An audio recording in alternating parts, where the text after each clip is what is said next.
Kemudian pertanyaan saudara, kenapa kemudian Iran sangat penting dalam peta minyak mentah dunia? Ini dia, negara Iran ini memproduksi sekitar 3,3 juta barel per hari minyak dan produk lain yang ada di ladang-ladang mereka. Bahkan sebagian besar, tepatnya 2,2 juta barel produk migas Iran diekspor setiap hari. Produksi Iran menyumbang hampir 20% dari sekitar 19 juta barel minyak, kondensat dan bahan bakar yang dikirim ke pasar internasional melalui Selat Hormuz. Angka ini setara dengan 20% total konsumsi dunia. Bahkan di negara yang termasuk Amerika Serikat ini mulai menghitung dan juga mengantisipasi dampak kenaikan harga minyak mentah dunia ini. Kita akan ke data selanjutnya saudara untuk mengetahui pergerakan harga minyak mentah dunia. Nah, ini adalah grafik harga minyak mentah dunia, di mana dalam satu pekan kita lihat saudara dari tanggal 10 Juni 2025 ada di 66,6 dolar Amerika. Kemudian di tanggal 16 Juni 2025 atau kemarin ini naik signifikan ke 73,23%. Ini tentunya pasca ataupun sejak Iran dan Israel berperang. Kemudian mengapa harga minyak ini juga penting bagi Indonesia? Begini, jadi kita ke Australia terlebih dahulu. Meski negara ini jauh dari konflik, ini mereka sudah bersiap jika ekonomi tertekan akibat kenaikan minyak dunia. Harga bahan bakar di Australia ini bisa naik hingga 12 sen per liter. Nah, pertanyaannya, bagaimana dengan Indonesia? Setiap harga kenaikan ICP 1 dolar Amerika Serikat ini maka belanja negara akan naik sampai 10 triliun rupiah. Kemudian bagaimana kondisi harga minyak Indonesia? Kita ke data selanjutnya. Nah saudara, ini rata-rata minyak ICP 2024 atau minyak mentah Indonesia di tahun lalu atau di tahun 2024 ini adalah 70 dolar Amerika per barel. Kemudian pada Mei 2025 harganya turun ke 62 dolar Amerika Serikat per barel.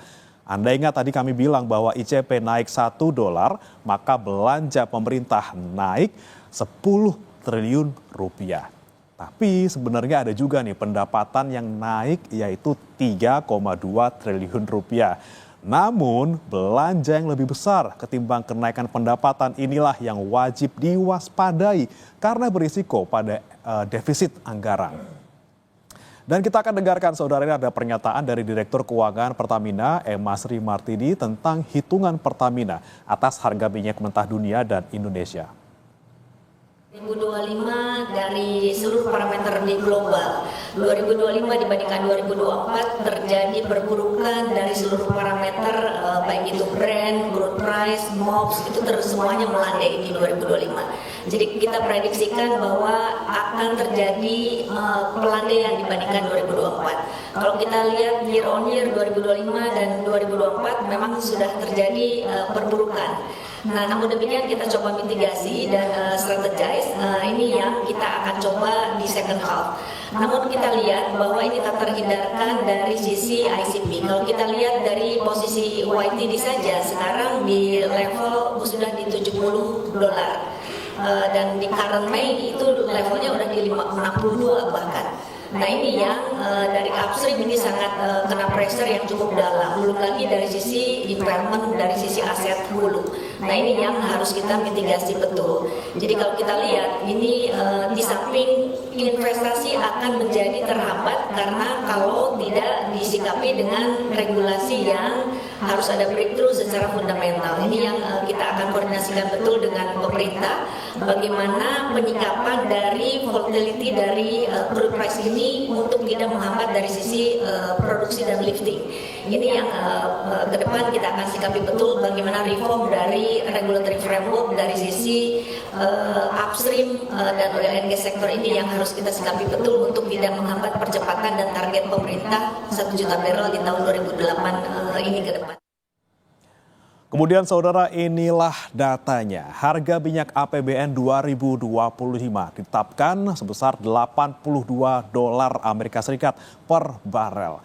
Sedangkan harga minyak realisasi ICP Mei terakhir di 65 dolar Amerika Serikat per barel. Jadi antara APBN dan juga lapangan ini memang sedang melancai saudara. kemudian penyebab mengapa kemudian minyak landai ini beda hal lagi dengan kondisi ekonomi global kita.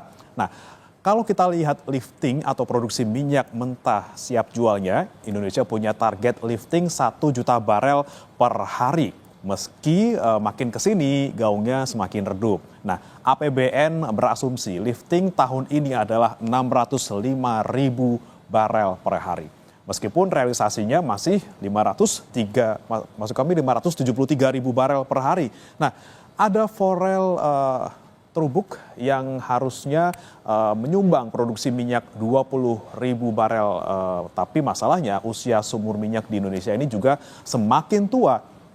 Nah, meski kondisi sumur tua yang menantang saudara, Pertamina bilang bahwa target produksi pemerintah di 1 juta barel per liter ini, maksud kami per hari ini tidak berubah. Banyak opsi yang sedang ditempuh untuk mengejar target ini. Dan berikut pernyataan dari Direktur Utama Pertamina, Simon Aloysius Mantiri. Untuk target kita, pada beberapa kesempatan juga saya mendampingi Bapak Menteri SDM, target kita untuk lifting minyak per hari sampai saat ini kami masih tetap pada sasaran untuk mencapai 1 juta barel per day. Target kita di antara tahun 2028 dan 2029. Itu dengan demikian memang kemarin ada beberapa wilayah kerja yang akan segera dilelang. Begitu juga kita perlu untuk meningkatkan kerjasama dan strategic partnership dengan para investor dari luar negeri, termasuk National Oil Company, untuk meningkatkan eksplorasi. Karena kalau kita berbicara tentang peningkatan lifting, namun tidak